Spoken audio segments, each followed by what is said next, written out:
जो भी एहतजाज करता है, जो भी अपना हक मांगता है, उन पे ये स्ट्रेट फायर कॉल देते हैं। इन्होंने 26 नवंबर को हमारे लोगों को शहीद किया, इन्होंने मुरीद के में टीएलपी के लोगों को शहीद किया। अगर इनका ये ख्याल है कि स्ट्रेट फायरिंग करने से, लोगों को शहीद करने से लोगों की आवाज दब जाएगी, तो लोगों की आवाज कभी भी नहीं दबेगी। बदकिस्मती देखे कि DGISPR की सारी प्रेस कॉन्फ्रेंस तहरीक इंसाफ से शुरू हुई और तहरीक इंसाफ पे खत्म हुई। जो भी अपना हक मांगता है उन पे ये स्ट्रेट फायर कॉल देते हैं। 4.5 करोड़ सूबे का वजीर आला अडियाला के सामने बैठा सड़क पे धरना दे रहा है और जेल के अंदर बैठा एक अदालत के हुक्म को नहीं मान रहा। साहब हमें 1980 से करना शुरू करेगा। जब इन्होंने इन लोगों को क्रिएट किया तब इनके ये लोग बड़े अच्छे लोग थे, तालिबान थे, मुजाहिदीन थे, अब वो लोग खवारिज बन गए हैं। तो एहतसाब फिर हम सन 80 से करेंगे। बाद एक नए वजीर आला का इंतखाब हुआ, तो ये जो इन्होंने इस इंतखाब को, इस अमल को रोकने की कोशिश की, वो तारीख में याद रखी जाएगी। जनाब स्पीकर, नौ मुंतखब वजीर आला सोहेल आफरीदी साहब जब मुंतखब हुए तो उन्होंने अपना हर एक आईनी और कानूनी रास्ता इख्तियार किया। अपने कायद इमरान खान साहब से मिलने गए, अदालत से अदालत ने भी इजाजत दे दी, लेकिन आप डिठाई देखें कि जेल में बैठा एक उसने अदालती हुक्म मानने से इनकार कर दिया। 4.5 करोड़ सूबे का वजीर आला अडियाला के सामने बैठा सड़क पे धरना दे रहा है और जेल के अंदर बैठा एक अदालत के हुक्म को नहीं मान रहा। अब अदालतों को भी सोचना होगा, या तो इनको अदालतें बंद करनी चाहिए फिर कि जेल में बैठा एक सुपरडेंट जो कहने पे एक सुपरडेंट है, वो एक इस्लामाबाद हाई कोर्ट का फैसला नहीं मान रहा, तो फिर ये जो लाखों करोड़ों खर्चा जो अदालत पे हो रहा है, तो अदालत को अपने अदालत बंद करके या तो यहाँ से यूनिवर्सिटियाँ बनानी चाहिए इनको, और या फिर इनको जो अपने फैसले जो ये फैसले कर लेते हैं उनको इम्प्लीमेंट करनी चाहिए। जनाब स्पीकर, मैं TLP की बात करूँगा। जो स्टेट ने मुरीद के में किया, ये वही 26 नवंबर का जो सानेहा था उसको रिपीट किया। सबसे पहले उन्होंने 26 नवंबर को तहरीक इंसाफ को निशाना बनाया, हमारे लोगों को शहीद किया, और उसके बाद TLP की लोगों को मुरीद के में शहीद किया।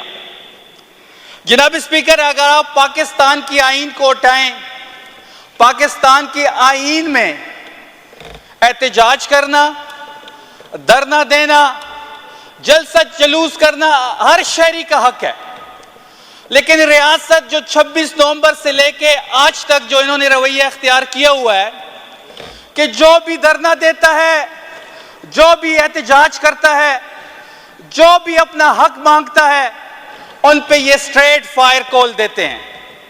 इन्होंने 26 नवंबर को हमारे लोगों को शहीद किया, इन्होंने मुरीद के में TLP के लोगों को शहीद किया। अगर इनका ये ख्याल है कि स्ट्रेट फायरिंग करने से, लोगों को शहीद करने से लोगों की आवाज दब जाएगी, तो लोगों की आवाज कभी भी नहीं दबेगी। और उससे बढ़ के आप DGISPR का रोल देख लें कि जब इस सूबे का कायद, जिसको मैंडेट मिला है कायद इमरान खान साहब को, वो अपनी पार्टी के एक MPA को, सोहेल आफरीदी को नॉमिनेट कर लेते हैं, तो DGISPR स्पेशली पेशावर आते हैं और पेशावर में खड़े होके वो 3 घंटे उनको लाइन ऑर्डर पे बात करनी चाहिए थी, उनको अफगानिस्तान का जो बॉर्डर लाइन पे हमारे इश्यूज थे उस पे बात करनी चाहिए थी, उनको जिस सूबे में दहशतगर्दी हो रही है उस पे बात करनी चाहिए थी, बाजोड़ में जो हालात है उस पे बात करनी चाहिए थी, जो कार्टलैंग में ड्रोन हुआ उस पे बात करनी चाहिए थी, जो वादी तिरा में उन्होंने ड्रोन किया उस पे बात करनी चाहिए थी। बदकिस्मती देखे कि DGISPR की सारी प्रेस कॉन्फ्रेंस तहरीक इंसाफ से शुरू हुई और तहरीक इंसाफ पे खत्म हुई, और उसमें इन्होंने सिर्फ एक ही बात की कि 25 करोड़ अवाम किसी एक फर्द वाहिद को हम यरगमाल नहीं बना सकते। केस तो हमारा भी वही है, हम भी ये कहते हैं कि 25 करोड़ की अवाम जो है उसको एक फर्द वाहिद यरगमाल नहीं बनाएगा। जिसको सियासी तौर पे मैंडेट मिला है, जिसको सियासी तौर पे वोट मिला है, वो ही इस कौम के सियासी फैसले करेगा। इस फ्लोर पे पिछले कई दिनों से अमन अमान पे बात हो रही है, लेकिन कि ये ऑपरेशन भी कर देते हैं, ऑपरेशन के बाद एरियाज भी क्लियर करा देते हैं। और पिछले 2003 से लेके 2025 तक इनका यही रवैया रहा है। इन्होंने हजारों ऑपरेशन किए हैं, टारगेटेड ऑपरेशन भी किए हैं, फुल फ्लैज ऑपरेशन भी किए हैं, ज़रबे अज़ब भी हो गया है और पता नहीं कौन कौन से ऑपरेशन हो गए हैं। लेकिन उसके बाद जब ऑपरेशन हो जाता है, एरिया क्लियर हो जाता है, तो ये लोग कहां से आ जाते हैं? अगर ये एहतिसाब की बात करते हैं, ये तहरीक इंसाफ को टीटीपी का जो है वो एक सियासी विंग करार देते हैं, फिर हिसाब हमें 1980 से करना शुरू करेगा। जब इन्होंने इन लोगों को क्रिएट किया तब इनके ये लोग बड़े अच्छे लोग थे, तालिबान थे, मुजाहिदीन थे, अब वो लोग खवारिज बन गए हैं। तो एहतिसाब फिर हम सन 80 से करेंगे। जनाब स्पीकर, आखिर में जो इस सूबे के अमन व अमान के हालात हैं वो आप सबके सामने हैं।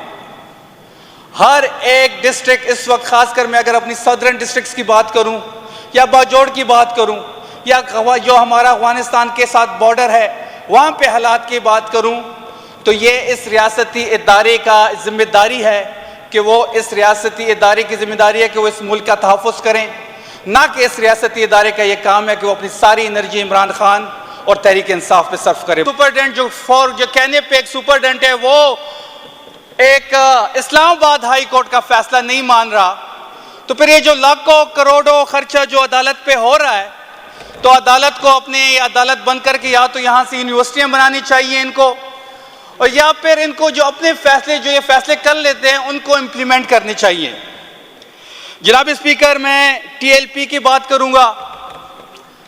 जो स्टेट ने मुरीद के में किया, ये वही 26 नवंबर का जो सानेहा था उसको रिपीट किया। सबसे पहले उन्होंने 26 नवंबर को तहरीक इंसाफ को निशाना बनाया, हमारे लोगों को शहीद किया, और उसके बाद टीएलपी की लोगों को मुरीद के में शहीद किया। जनाब स्पीकर, अगर आप पाकिस्तान की आईन को उठाएं, पाकिस्तान के आईन में एहतजाज करना, धरना देना, जलसा जुलूस करना हर शहरी का हक है, लेकिन रियासत जो 26 नवंबर से लेके आज तक जो इन्होंने रवैया इख्तियार किया हुआ है कि जो भी धरना देता है, जो भी एहतजाज करता है, जो भी अपना हक मांगता है, उन पे ये स्ट्रेट फायर कॉल देते हैं। इन्होंने 26 नवंबर को हमारे लोगों को शहीद किया, इन्होंने मुरीद के में टीएलपी के लोगों को शहीद किया। अगर इनका यह ख्याल है कि स्ट्रेट फायरिंग करने से, लोगों को शहीद करने से लोगों की आवाज दब जाएगी, तो लोगों की आवाज कभी भी नहीं दबेगी। और उससे बढ़ के आप डीजीआईएसपीआर का रोल देख लें कि जब इस सूबे का कायद, जिसको मैंडेट मिला है कायद इमरान खान साहब को, वो अपनी पार्टी के एक एमपीए को, सुहेल आफरीदी को नॉमिनेट कर लेते हैं, तो डीजीआईएसपीआर स्पेशली पेशावर आते हैं और पेशावर में खड़े होके वो 3 घंटे, उनको लाइन ऑर्डर पे बात करनी चाहिए थी, उनको अफगानिस्तान का जो बॉर्डर लाइन पे हमारे इश्यूज थे उस पे बात करनी चाहिए थी, उनको जिस सूबे में दहशतगर्दी हो रही है उस पे बात करनी चाहिए थी, बाजोड़ में जो हालात है उस पे बात करनी चाहिए थी, जो काटलंग में ड्रोन हुआ उस पे बात करनी चाहिए थी, जो वादी तिरा में उन्होंने ड्रोन किया उस पे बात करनी चाहिए थी।